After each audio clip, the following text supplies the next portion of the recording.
فتنے کا بیج بونے والا جو شخص تھا عبداللہ بن سبا، یہودی تھا، اسلام میں آیا لیکن جماعتیں پیدا کر دی۔ اب خلافت راشدہ ختم ہوتے ہوتے ہی مسلمانوں میں جماعتیں آ گئی تھیں، یعنی مولا علی کرم اللہ وجہ الکریم کا جو انتقال ہوا، آپ کی جو شہادت ہوئی، تقریباً 3 خلفاء کی شہادتیں ہوئی۔ حضرت عمر بھی شہید ہوئے، حضرت عثمان بھی شہید ہوئے، اور حضرت علی کرم اللہ وجہ الکریم یہ بھی شہید ہوئے۔ لیکن فرق یہ ہے کہ خلیفہ دوم حضرت عمر کی جو شہادت ہے وہ ایک غیر مسلم مجوسی کے ہاتھوں ہوئی، جو آگ کا پجاری تھا، اس کا اسلام سے لینا دینا نہیں تھا، اور اس نے اپنے ذاتی رنجش میں قتل کیا ہے۔ لیکن حضرت عثمان کا قتل مسلمانوں کی ایک باغی جماعت نے کیا، اور حضرت علی رضی اللہ تعالیٰ عنہ کا قتل بھی بظاہر مسلمان کہلانے والے تھے، لیکن وہ کافر ہو چکے تھے، خارجی، لیکن نام کے وہ مسلمان ہی تھے، عبد الرحمن بن ملجم جس نے قتل کیا۔ تو اب یہاں سے آپ اندازہ کریں کہ مسلمانوں کے ہاتھ سے جب اتنے بڑے 2 خلیفہ قتل ہو گئے، شہید ہو گئے، تو پھر فتنہ پیدا ہو ہی چکا تھا، فتنہ عروج پر تھا۔ 2 جنگوں کا ذکر کل میں نے کیا تھا، ایک جنگ جمل اور ایک جنگ صفین۔ یہ جنگ جمل جو ہے سیدہ عائشہ صدیقہ رضی اللہ تعالیٰ عنہا تشریف لائی تھی اس جنگ میں، اور پھر وہ صلح ہو گئی، واپس وہ چلی گئی، حضرت علی بھی گئے، لیکن غلط فہمی سے دونوں فوجوں میں لڑائیاں ہوئیں اور دونوں میں صحابہ بھی شہید ہوئے ہیں۔ اس جنگ کے بعد ایک اور جنگ ہوئی تھی جس کو جنگ صفین کہتے ہیں۔ یہ حضرت امیر معاویہ ملک شام سے نکلے تھے،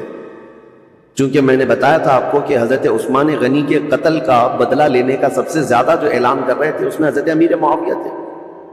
کیونکہ خاندان ایک ہی ہے، حضرت عثمان کا خاندان بھی اور حضرت امیر معاویہ کا خاندان بھی ایک ہی ہے۔ تو خون عثمان کا قصاص، بدلہ،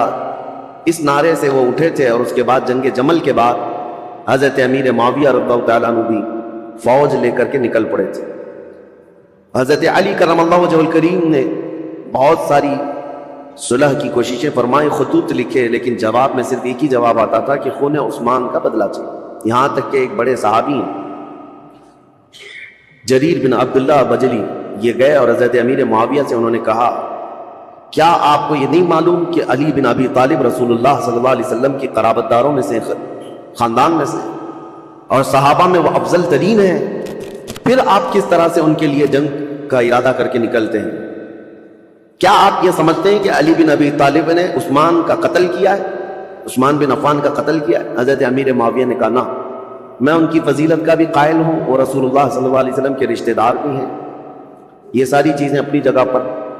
لیکن حضرت امیر معاویہ کی ایک دلیل یہ تھی، کہتے ہیں ہاں یہ بھی میں سمجھتا ہوں کہ اگر علی بن ابی طالب نے عثمان بن عفان کا قتل نہیں بھی کیا ہے تو قاتلوں کو ہمارے حوالے کیوں نہیں کرتے، جنہوں نے قتل کیا ان کو ہمارے حوالے کریں۔ تو حضرت علی کرم اللہ وجہ الکریم کے پاس انہوں نے خط لا کر کے یہ دیا کہ امیر معاویہ تو یوں کہہ رہے ہیں۔ حضرت علی نے کہا، مجھ سے وہ لوگ ایسی چیز کا مطالبہ کر رہے ہیں جو میرے ہاتھ میں ہے ہی نہیں، حضرت عثمان غنی کے قاتل کون ہیں یہ پتہ ہی نہیں ہے، تو کیسے ان کے حوالے کیا جائے؟ اگر میرے قابو میں ہوتے، میرے قبضے میں ہوتے، تو حضرت علی کہتے ہیں سب سے پہلے خون عثمان کا بدلہ لینے والا علی بن ابی طالب ہوتا، لیکن معاملات نہیں سلجھے، یہ حالات بڑھتے چلے گئے۔ پھر حضرت امیر معاویہ جو لشکر لے کر کے نکل پڑے، اور ان دونوں جماعتوں کی ایک جگہ پر جا کر آمنا سامنا ہو گیا، ان جماعتوں کا مقام نہروان کے قریب۔ حضرت امیر معاویہ کے ساتھ جو فوج تھی وہ بھی بہت ہزاروں کی تعداد میں، اور حضرت علی رضی اللہ تعالیٰ عنہ کے ساتھ جو فوج تھی وہ بھی ہزاروں کی تعداد میں۔ لیکن حیرت کی بات یہ ہے کہ کچھ جو دور اندیش تھے، صحابہ تھے، وہ لڑائی ہونے نہیں دے رہے تھے۔ دونوں فوجیں میدان میں پڑاؤ تو کر لیں، یہ جمادی الاول کا شروع کا مہینہ تھا، اور جمادی الاخر آ گیا، یعنی 2 مہینے تک فوجیں وہیں پر رہیں، لیکن لڑائیاں نہیں آمنے سامنے، اور حتیٰ کہ حالات ایسے ہو گئے کہ ادھر کی فوج ادھر کے لوگوں میں آ جاتی تھی پانی لینے کے لیے، ادھر کے لوگ ادھر جاتے تھے پانی لینے کے لیے، تو دوستی بھی ہو گئی 2 مہینے میں۔ اور اس کے بعد رجب کا مہینہ شروع ہوا تو حرمت والا مہینہ، اس میں جنگ حرام ہے، تو جنگ بندی ہو گئی۔ 3 مہینے ایسے ہی گزر گئے، دونوں فوجیں میدان میں پڑاؤ ڈالی رہیں۔ پھر اس کے بعد حضرت علی رضی اللہ تعالیٰ عنہ اور حضرت امیر معاویہ رضی اللہ تعالیٰ عنہ دونوں کے درمیان یہ خط و کتابت بھی چلتے رہے، صلح کی باتیں بھی چلتی رہیں، لیکن جیسے کہ میں نے کہا صبائی فتنہ یہاں پر بھی موجود تھا دونوں جماعتوں میں، اور دونوں جماعتوں کو جنگ پر بھڑکانے کے لیے شرانگیز دونوں جگہ موجود تھے۔ بھڑکاتے رہتے تھے، اور اس کے بعد ناگہانی رجب کا مہینہ ختم ہوا تو اچانک ان دونوں میں مٹ بھیڑ ہوئی، جس میں حضرت علی رضی اللہ تعالیٰ عنہ کی طرف سے آئے ہوئی جماعت میں 25,000 لوگ قتل ہوئے تھے، حضرت امیر معاویہ کی طرف سے آئے ہوئے لوگوں میں 45,000 لوگ قتل ہوئے تھے۔ اس ایک جنگ میں 70,000 لوگ قتل ہوئے۔ یہ معمولی چیز ہے؟ 70,000 لوگ کاما گئے، جان سے ہاتھ دھو بیٹھے، حتیٰ کہ قتل اتنا ہو چکا تھا کہ ایک ایک دن جنگ کو روکنا پڑتا تھا میتوں کو یعنی کفن پہنانے کے لیے، نماز پڑھنے کے لیے، دفن کرنے کے لیے۔ ہزاروں عورتیں بیوہ ہو گئیں، ہزاروں کی تعداد میں بچے یتیم ہو گئے اس ایک جنگ۔ پھر حضرت امیر معاویہ نے سمجھ لیا، کیونکہ شامی فوج جو ہے اب کمزور پڑ گئی تھی جو حضرت امیر معاویہ کے ساتھ آئی تھی، اور حضرت علی کے ساتھ جو فوج لڑ رہی تھی وہ عراقی فوج تھی، کیونکہ حضرت علی کا دارالخلافہ کوفہ تھا جو عراق میں ہے۔ عراقی فوج اور شامی فوج دونوں میں لڑائیاں ہیں، اور حجاز کے لوگ یعنی مدینہ، مکہ، یہاں کے سب لوگ حضرت علی کرم اللہ وجہہ الکریم کے ساتھ تھے۔ اب حضرت امیر معاویہ نے یہ جب دیکھا کہ شامی فوج 45,000 کی تعداد میں قتل ہو گئی، جو اب تک کی کسی بھی جنگ میں اتنی بڑی تعداد قتل نہیں ہوئی تھی، یہ بہت بڑی تعداد ہے، تو انہوں نے پھر یہ اپنی فوج میں تقریر کرنا شروع کیا کہ اگر شامی فوج اس طرح سے ماری جانے لگ جائے تو پھر جو ہم نے علاقے فتح کیے تھے رومن ایمپائر سے، وہ تو رومی فوجی عیسائی سب پھر سے ملک شام پر حملہ کریں گے، ہمارے علاقے حاصل کر لیں گے۔ اور پھر حضرت امیر معاویہ نے عراقی فوج کو بھی بتایا کہ اے عراق کے رہنے والوں، تمہارے بھی 25,000 قتل ہو گئے، اسی طرح سے اگر تمہارا بھی قتل جاری رہا اور یہ جنگ جاری رہی تو جو تم نے علاقے فتح کیے پرشین ایمپائر سے، یعنی ایران کی جو پہلی کی حکومت تھی کسرا کی، اس سے جو علاقے تم نے فتح کیے، یہ پرشین ایمپائر کے لوگ جو پجاری ہیں آگ کے، وہ دوبارہ عراق کو حاصل کر لیں گے، اور تمہارے پاس اپنے آپ کو بچانے کے لیے لوگ نہیں رہیں گے۔ یہ حکمت کے ساتھ، ظاہر سی بات ہے اتنا قتل ہونے کے بعد اب دونوں کے درمیان فکر آ گئی۔ حضرت علی کرم اللہ وجہہ الکریم نے جب یہ بات سنی تو عراقیوں کو پوچھا، تو عراقی پیچھے ہٹنے کو تیار نہیں تھے، کہا کہ اب امیر معاویہ کی فوج کمزور پڑ رہی ہے اس لیے ایسی باتیں کر رہے ہیں، وہ صلح کرنے کو تیار نہیں تھی فوج۔ تو حضرت امیر معاویہ نے ایک ترکیب نکالی، 5 بڑے بڑے اپنے شام کے لوگوں کو بلایا، کیونکہ حضرت امیر معاویہ بہت ہی مدبر آدمی تھے، سیاست میں ان کا کوئی مثل نہیں ملتا، بلکہ ان کو کہتے ہیں پورے عرب کا ذہن، پورے عرب کی عقل ان کے پاس تھی۔ حضرت امیر معاویہ انہوں نے 5 بڑے بڑے قرآن مصحف جس میں قرآن لکھا ہوا تھا، قرآن پاک کے نسخے منگوائے اور کہا قرآن پاک کو اٹھاؤ اور ہم یہ اعلان کرتے ہیں کہ ہم آپس میں قرآن کو حکم بنائیں گے اور اس کے مطابق اپنے آگے کے معاملات طے کریں۔ اگر حضرت علی رضی اللہ تعالیٰ عنہ اور ان کی فوج اس کا انکار کرتی ہے تو پھر ظاہر سی بات ہے یہ تو کفر ہو جائے گا، قرآن کو حکم ماننے سے انکار کرنا۔ تو حضرت امیر معاویہ کی یہ ترکیب تھی، 5 بڑے بڑے قرآن اٹھا کر کے وہ لائے، اور پیچھے اور بھی سینکڑوں لوگ قرآن سر پہ اٹھا کر کے لے آئے، اور اعلان کیا عراقی فوج کے سامنے، حضرت علی کے سامنے، کہ یہ ہم لوگ جنگ بندی چاہتے ہیں اور قرآن جو ہے اس کو ہم حکم بنانا چاہتے ہیں اور اس کے مطابق ہم آگے کام کریں۔ حضرت علی اگر انکار کرتے تو ان کی فوج میں ہی لوگ آپ کی باغی ہو جاتے کہ آپ نے تو قرآن کا انکار کر دیا۔ تو حضرت علی رضی اللہ تعالیٰ عنہ یہ سیاست سمجھ گئے، آپ نے فرمایا ہم نے جو جنگ کی ہے وہ اسی لیے کہ تم قرآن کے پابند بن جاؤ، اسی لیے تو ہم تلوار اٹھائے، اور آج اگر آپ کو یہ بات لگ رہی ہے کہ قرآن کو حکم بنایا جائے تو اس کے سب سے پہلے پیروکار ہم ہوں گے۔ پھر دونوں کی جانب سے یہ بات طے پائی کہ ایک ایک صحابی کو حکم بنایا جائے اور قرآن اور حدیث رسول کے مطابق وہ فیصلہ کرے۔ تو حضرت امیر معاویہ نے اپنے مشیر خاص، یعنی ان کے بہت قریبی تھے عمرو بن عاص رضی اللہ تعالیٰ، صحابی ہیں جنہوں نے مصر فتح کیا، وہ حضرت امیر معاویہ کے قریبی تھے، حضرت امیر معاویہ نے ان کو حکم بنا دیا۔ حضرت علی رضی اللہ تعالیٰ عنہ کی طرف سے حضرت ابو موسیٰ اشعری، یہ نہایت سادہ دل تھے اور ہر ایک کے متعلق عفو درگزر کا معاملہ اپنے اندر رکھتے تھے، جیسے اپنے لیے سوچتے تھے ایسی دوسرے کے لیے بھی خیال رکھتے تھے۔ حالانکہ ابو موسیٰ اشعری رضی اللہ تعالیٰ عنہ یہ کوفہ کے گورنر رہے ہیں، مدبر رہے ہیں، ذہین رہے ہیں، لیکن حضرت علی ان کے حکم بنانے کے حمایت میں نہیں تھے، لیکن لوگوں کی زور زبردستی پر ان کو حکم بنایا گیا۔ مسئلہ تاریخ کا ہے، اس لیے میں آپ کو بتا رہا ہوں، پھر اسی لیے میں تاریخ دہراتا ہوں کہ کوئی ڈھکوسلا بازی کرتے ہوئے تمہیں پھر گمراہ نہ کر دے۔ حقیقت کیا ہوئی اور کیا ہوا تھا یہ جاننا آپ کے لیے ایک بار ضروری ہے۔ دونوں نے حکم بنایا حضرت عمرو بن عاص یہ ہمیشہ اپنے تدبر اور تفکر کو کام میں لاتے، اور جب بھی حضرت ابو موسیٰ اشعری آتے تو ان کا نہایت شاندار استقبال اور تعظیم و تکریم کرتے اور کہتے ابو موسیٰ اشعری آپ مجھ سے رتبے میں بڑے ہیں، آپ رسول اللہ کے صحابی ہیں، آپ سے پہلے میں ہو ہی نہیں سکتا۔ تو حضرت ابو موسیٰ اشعری پر یہ دباؤ ہمیشہ رہتا اور دونوں کو اب صلح نامے پر دستخط کروانی تھی، یا جو بھی دونوں لوگ فیصلہ لیتے اس پر عمل کرنا تھا دونوں جماعتوں کو۔ دونوں نے وعدہ کر لیا تھا، دستخطیں ہو گئی تھی۔ اب یہ دونوں صحابہ کو ٹائم دیا گیا، رمضان شروع ہونے سے پہلے تک آپ اپنا حکم نامہ یا جو آپ کا فیصلہ ہے سنا دیں۔ ایک جگہ بھی منتخب کر لی گئی، اس جگہ پر جا کر کے اپنا فیصلہ سنائیں گے۔ اب دونوں آپس میں بیٹھ کر کے جو باتیں کرتے ہیں، حضرت ابو موسیٰ اشعری اور حضرت عمرو بن عاص دونوں میں بہت لمبی گفتگو ہوئی ہے۔ اب وہ ضروریات میں سے نہیں ہے جس کو بیان کرنا، کیونکہ حضرت ابو موسیٰ اشعری یہ پوچھتے تھے عمرو بن عاص سے آپ کس اعتبار سے امیر معاویہ کو خلافت کا حقدار سمجھتے ہیں، جبکہ ابھی حضرت علی بن ابی طالب ہمارے درمیان موجود ہیں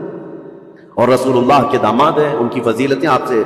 چھپی ہوئی نہیں ہیں۔ حضرت عمرو بن عاص نے بھی اسی طرح کی گفتگو کی۔ بہرحال اس پوری گفتگو کا جو خلاصہ نکلا وہ میں بتاتا ہوں۔ حضرت عمرو بن عاص کہتے تھے ہمیشہ کہ آپ پہلے بتائیں آپ چاہتے کیا ہیں۔ حضرت ابو موسیٰ اشعری نے کہا اب میں یہ چاہتا ہوں کہ مسلمانوں کو اس فتنہ انگیزی سے اور یہ روز روز کی جنگ سے نکالنے کے لیے یہ اعلان کر دوں کہ اب حضرت علی بھی خلیفہ نہیں ہیں، امیر معاویہ بھی خلیفہ نہیں ہیں، یہ معاملہ آپ جیسے صدیق اکبر کے زمانے میں مسلمانوں کے حوالے تھا، وہ جس کو چاہیں خلیفہ منتخب کریں۔ رسول اللہ صلی اللہ تعالیٰ علیہ وسلم کی وفات کے بعد جو حالات ہوئے تھے، میں یہ چاہتا ہوں کہ مسلمانوں کے حوالے یہ کر دیا جائے اور پھر سے وہ منتخب کریں۔ حضرت عمرو بن عاص نے کہا بالکل آپ صحیح سوچتے ہیں۔ حضرت عمرو بن عاص بھی اسی خیال کے حامی رہے، لیکن بہرحال دونوں حکم تھے، دونوں صحابی تھے۔ بات یہاں تک آئی جس دن یہ اعلان ہونا تھا حضرت ابو موسیٰ اشعری اور حضرت عمرو بن عاص کی طرف سے، یہ تاریخ ہے میرے عزیز، حجاز کے، مکہ مکرمہ، مدینہ طیبہ کے اکثر بڑے بڑے صحابہ بھی یہ فیصلہ سننے کے لیے آئے تھے کہ آج ہوگا کیا، کہ مسلمانوں کے درمیان جاری جنگ کو ختم کرنے جا رہے ہیں دو حکم صحابہ۔ تو دونوں کو الگ الگ اختیارات تھے، آپ جو کہیں گے اس پر عمل ہوگا لیکن قرآن اور حدیث کے مطابق۔ تو حضرت عمرو بن عاص نے یہ کہا کہ پہلے میں نہیں سناؤں گا اپنا فیصلہ، پہلے ابو موسیٰ اشعری سنائیں۔ حضرت ابو موسیٰ اشعری کو کھڑا کیا گیا تو انہوں نے اپنا فیصلہ سنا دیا کہ میں نے یہ ارادہ کیا ہے کہ مسلمانوں کو جنگوں میں مبتلا کرنے سے بہتر ہے کہ یہ خلافت سے دونوں معزول ہو جائیں، دستبردار ہو جائیں۔ جبکہ امیر معاویہ رضی اللہ تعالیٰ عنہ کی اس وقت بھی کچھ لوگ خلافت کا اعلان کرتے تھے اور یہ خلافت کا معاملہ تھا، تو آپ نے کہا دونوں دستبردار ہو جائیں، مسلمانوں کے حق میں یہ فیصلہ ہو جائے۔ حضرت عمرو بن عاص نے یہ نہیں کہا، وہ کھڑے ہوئے کہا دو حکم تھے، ان میں سے ایک حکم نے اپنا فیصلہ سنایا ابو موسیٰ اشعری، انہوں نے اپنے فریق حضرت علی کو معزول کر دیا، لیکن میں اپنے فریق امیر معاویہ کو معزول نہیں کرتا، تو یہ ہمارا فیصلہ ہے۔ اس بات پر بہت بڑا ہنگامہ ہوا۔ پھر بات یہاں کو پہنچی کہ ان دونوں حکموں کی بات تسلیم کی جانی تھی، لیکن شامی الگ باغی ہو گئے، عراقی الگ باغی ہو گئے۔ بہرحال یہ معاملہ اس وقت جا کر ٹھنڈا ہوا جب خود حضرت علی اور حضرت امیر معاویہ آمنے سامنے آ گئے، اور ان دونوں نے آپس میں بیٹھ کر کے پھر صلح نامہ لکھا۔ حضرت علی کرم اللہ وجہہ الکریم اپنی باقی ماندہ فوج کو لے کر عراق تشریف لائے، کوفہ، اور حضرت امیر معاویہ کو ملک شام بھیج دیا گیا۔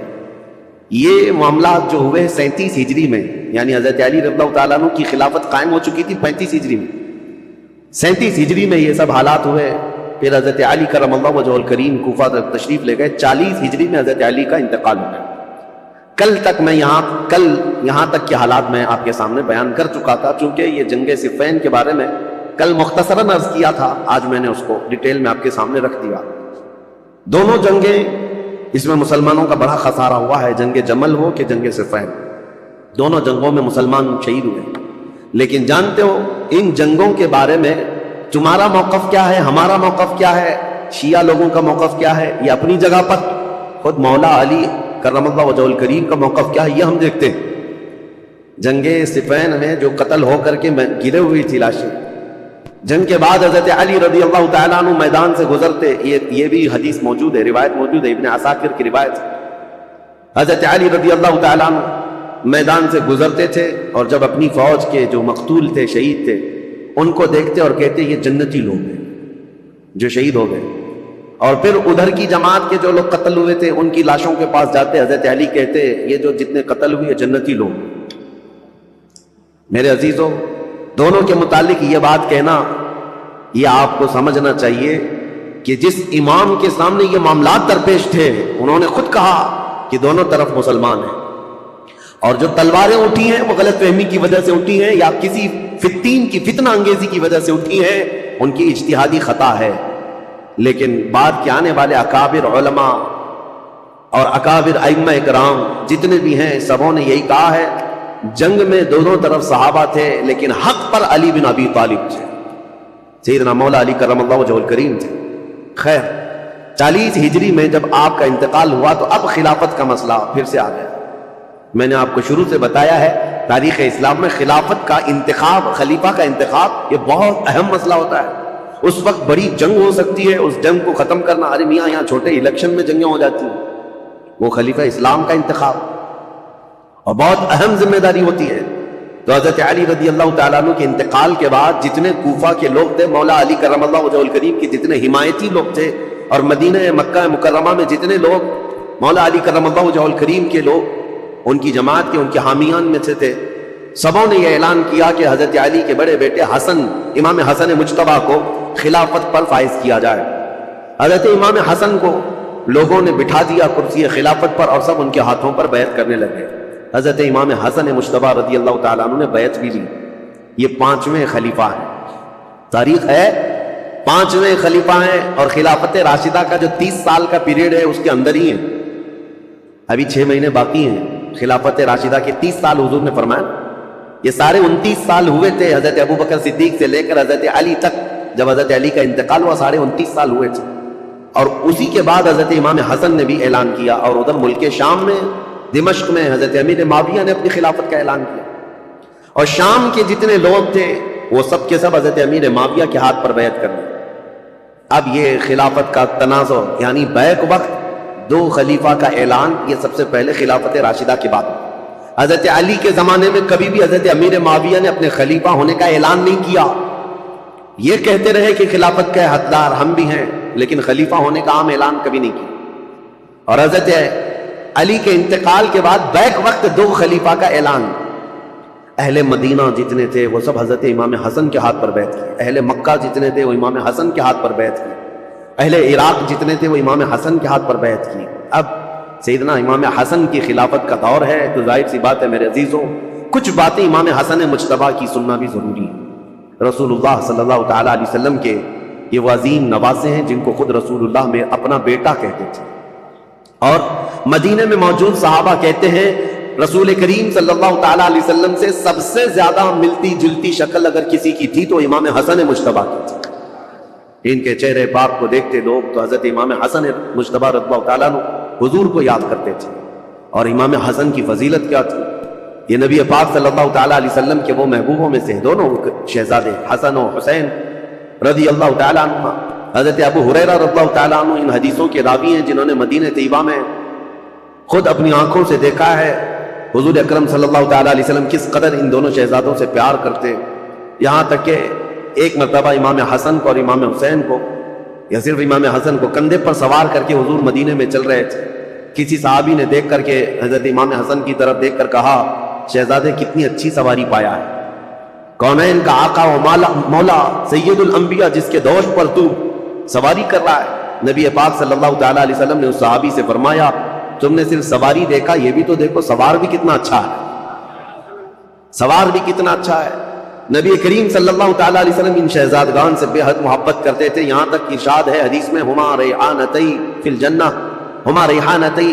فی الدنیا. حضور صلی اللہ تعالیٰ علیہ وسلم نے فرمایا کہ یہ دونوں شہزادے میرے لیے دنیا میں جنت کے 2 پھولوں کی طرح. اسی لیے حضور ان کی گردنوں کو سونگتے تھے اور ان کے چہروں کو جب بوسہ لیتے تھے تو آپ ان کو سونگھا کرتے. صحابہ یہی کہتے کہ آپ ان بچوں کو سونگتے ہیں، چومنے کا بوسہ دینے کا رواج تو سونگنے کا کیا ہے. نبی کریم صلی اللہ تعالیٰ علیہ وسلم یہ فرماتے ہیں یہ جنت کے 2 حسین پھول ہیں، اور ان کے نام عرب میں بالکل نیو نام تھے، بالکل جدید. اس سے پہلے حسن نام بھی عربوں میں نہیں پایا جاتا تھا، حسین نام بھی نہیں پایا جاتا.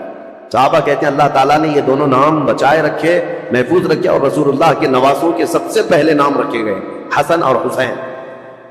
سیدنا امام حسن اور حسین، ان کی فضیلتیں کیا بیان کی جائیں۔ اب چونکہ امام حسن کی خلافت کا دور ہے تو ان کے بچپن کے حالات، نبی کریم صلی اللہ تعالیٰ علیہ وسلم کی آغوش تربیت میں انہوں نے پروان چڑھی پایا ہے، تو اس سے بہتر اور کیا چیز بیان کی جائے جن کو نبی کریم صلی اللہ تعالیٰ علیہ وسلم نے اپنے ہاتھوں سے کھلایا ہو، اپنے ہاتھوں سے سلایا ہو، اپنے ہاتھوں سے پہنایا ہو، اور جب حضور نماز میں چلے جائیں تو یہ بچے حضور پر سوار ہو جائیں۔ اس قدر حسین اور خوش نما ماحول میں انہوں نے تربیت پائی ہے مدینہ طیبہ میں۔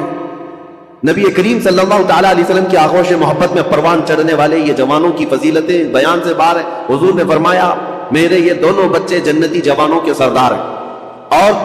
حضور اکرم صلی اللہ تعالیٰ علیہ وسلم نے خاص امام حسن کے لیے جو ایک بات فرمائی، چونکہ خلافت امام حسن کی بات چل رہی ہے، ایک بار رسول پاک صلی اللہ علیہ وسلم خطبہ دے رہے تھے ممبر پر کھڑے تھے، تو امام حسن ایک پاؤں کو پکڑے ہوئے تھے حضور صلی اللہ علیہ وسلم کے، حضور کے قدم مبارک کو پکڑے ہوئے تھے جب حضور ممبر پر خطبہ دے رہے ہیں۔ نبی کریم صلی اللہ تعالیٰ علیہ وسلم نے خطبہ دیتے دیتے لوگوں کو یہ ارشاد فرمایا، لوگوں اس بچے کو پہچانو،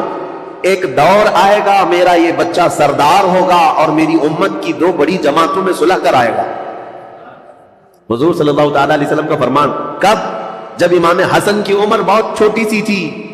بچپن میں رسول پاک صلی اللہ تعالیٰ علیہ وسلم کا قدم پاک پکڑ کر بیٹھے ہوں خطبے کے دوران، اس وقت رسول اللہ نے یہ بشارت دی تھی کہ میرا یہ بیٹا سردار ہوگا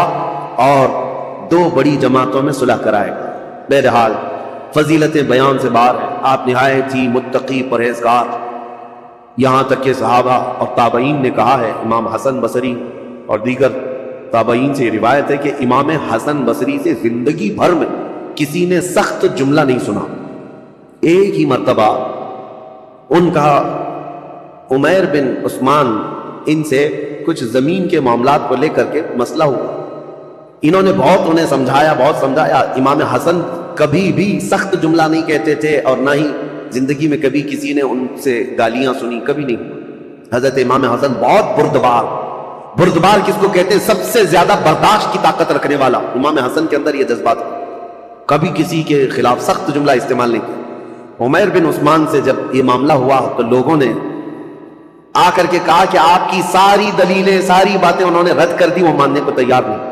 امام حسن نے کہا اس سے زیادہ میں کیا کر سکتا ہوں، اس کی ناک خاک آلود ہو جائے۔ بس یہ ایک جملہ فرمایا گیا، پوری زندگی میں ہم نے امام حسن سے سنا، اس کے علاوہ سخت جملہ کسی کے بارے میں کہتے ہوئے کبھی نہیں سنا۔ حتیٰ کہ آپ کو میں بتاؤں، مروان، یہ جس نے حضرت عثمان غنی کی مہر چرائی تھی، یہ مروان جو بھاگ کر گیا تھا حضرت عثمان کے قتل کے وقت، مدینے میں نہیں تھا،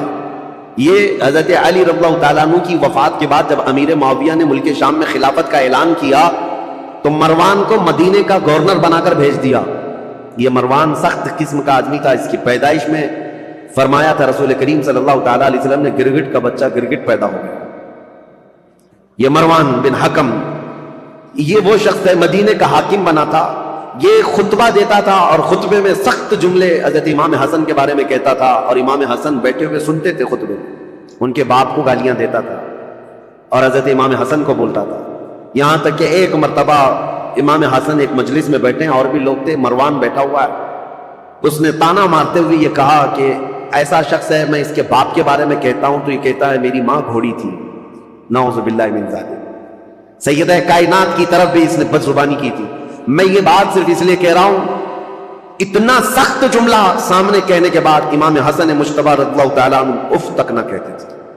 کھڑے ہو گئے۔ لوگوں نے کہا نواز رسول جگر گوشے بطول حسن مجتبی کے متعلق ایسا کہتا ہے۔ حضرت امام حسن یہ کہتے کہ اے لوگوں، تم سب کے سامنے اللہ نے مجھے سورج کی طرح ظاہر رکھا ہے، میرے اندر کوئی ایسی چیز نہیں، اور جو کچھ مروان کہتا ہے اگر میں بدلے میں کچھ کہہ دوں تو اس کی بات کا بدلہ کم ہو جائے گا، اس کے لیے سب سے بہترین انتقام اللہ کی ذات ہے۔ یہ امام حسن کہتے تھے، اس کے جملے اتنے بڑے ہیں